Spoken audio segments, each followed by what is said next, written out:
To the President of the European Commission, Jean-Claude Juncker. Mr. President, buongiorno, honourable members, Mr. President of the Council, ladies and gentlemen, there is no better place to start a debate on our negotiations with the United Kingdom than in the place where they are supposed to end in less than 2 years' time. In a defining and challenging moment for our Union, the role of this Parliament is more important than ever.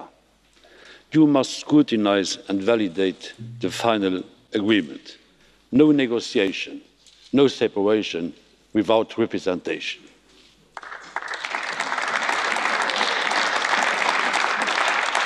This is the reason that from the very start I pushed this House to have a full and active role in the process. I would like to thank and congratulate my friend Guy Verhofstadt and all parties involved for the speed and clarity of the resolution that we are voting on today. I will not give a detailed response today on each point, but given the cross-party support in this House, it is clear that we are on the same lines when it comes to the big issues. And that is absolutely crucial, because this is the time to stay united, this is the time to stay undivided.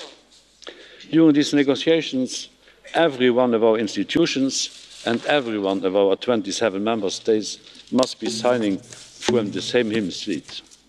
The stronger we are at 27, the stronger we'll be in the negotiation.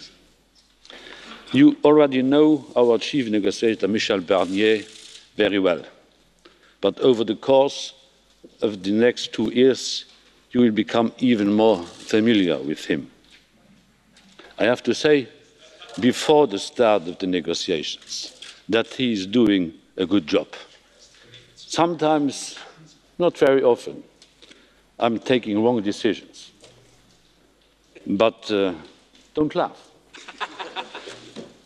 But one of the best decisions I have taken since I'm President of the Commission was the appointment of Michel Barnier as our chief negotiator.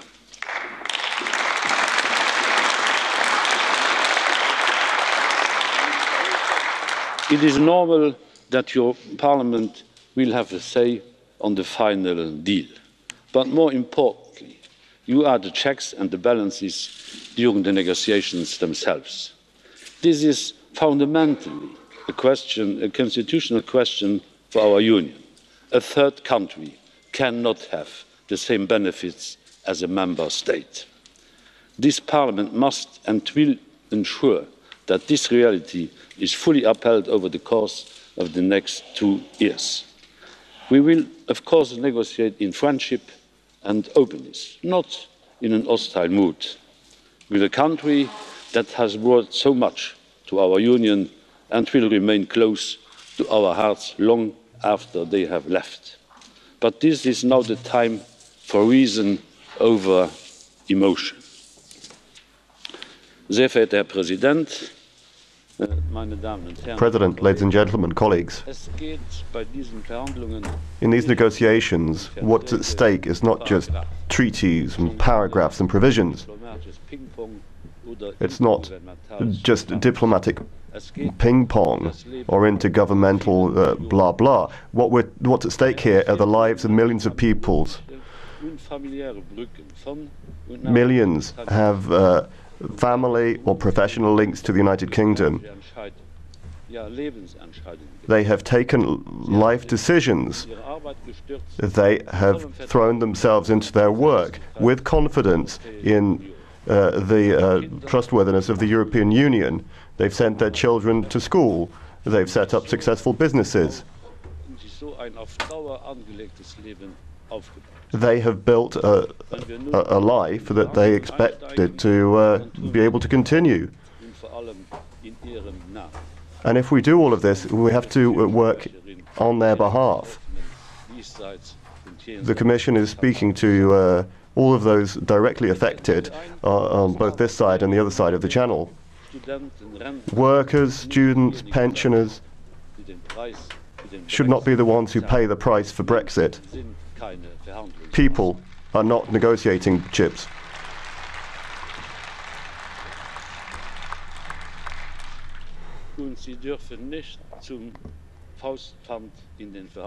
People cannot end up being simply exchanged in the negotiations. That's part of our negotiating mandate, and that's why we want to ensure that Brexit will not throw people into uncertainty. That also applies to all of those who are dependent on European projects that have already been planned and have been already agreed to. Commitments that have already been entered into should definitely be respected. A disorderly separation is the worst possible case. No deal would be the worst case scenario for many people, for many families.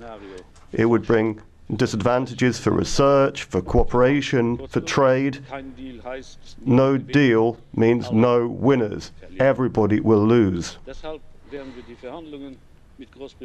That's why we will proceed with negotiations with the UK to try and reduce the damage caused to people, to trade, and to societies. Will we miss the UK? Yes, but without naivety.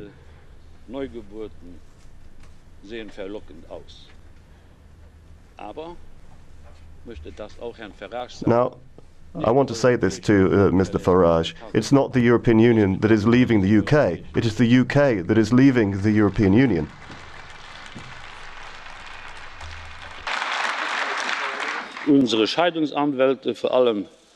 Our divorce lawyers, primarily Michel Barnier, will now be looking into the details. We will have to divide up the achievements that we've made over the last 40 or so years, not without crisis in the past. But that is one of the preconditions for putting our future partnership on a firm foundation. Solid partnerships can only be rebuilt after clear sorting out of previous relationship. We cannot talk about the future at this point. The questions about the future can only be dealt with when the questions arising from the past are fully resolved. Monsieur le Président, Mesdames President, ladies and gentlemen, members, the choice of the United Kingdom to leave the European Union is indeed a choice that will bring an end to the EU with 28 members. And that makes us sad, profoundly sad. The choice of the British people, however respectable that may be, does not fit into the march of history, not European history and not global history. The separation that's been announced will lead to a new birth, the birth of an EU with 27 members. This EU with 27 members is already up and running and functioning. Since September last year, the 27 members have met. We met in Bratislava to put forward a route map which sets out our priorities for the coming years. This work continued in the Malta summit in February and fed into the document produced of the celebrations for the 60th anniversary of the Treaty of Rome on the 25th of March. So, we've dissolved our vows of marriage, but we feel that we have done our duty, our continental duty. But we will continue to build the European construction with energy and energy. When we met in Rome, and at the same time, in many European cities, there was a popular mobilization on the streets, and there was a vigorous demonstration of confidence in the European project. And I must say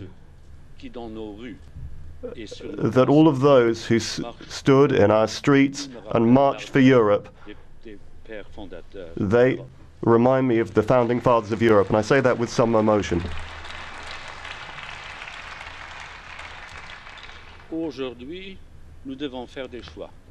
Today, we must make choices. Choices about the manner in which we want to work, to act, and to make progress together.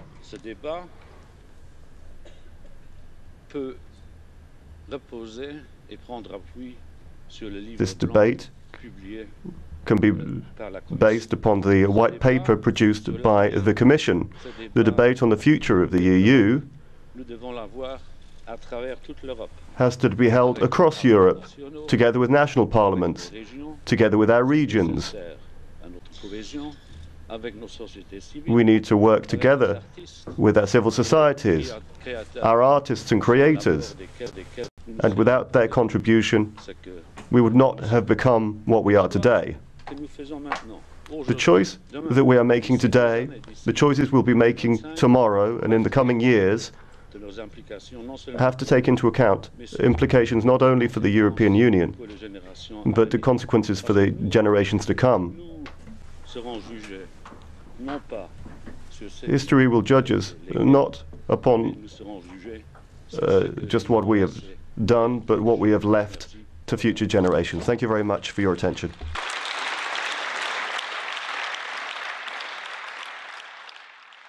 You didn't frankly have the balls to put country before party.